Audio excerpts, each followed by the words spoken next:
Just cleaned out Bella's enclosure like I do every few mornings. I check out their enclosures and I just put her back. She's checking it out because I rearranged a few things. There she is. That's Bella. It was Skittles when I got her. We changed the name to Bella, and she is probably already twice the size she was when we got her.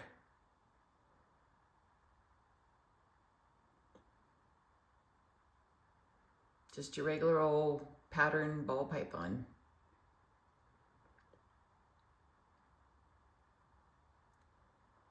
Okay, well, I guess we're going to say goodbye to Bella. Bye, Bella.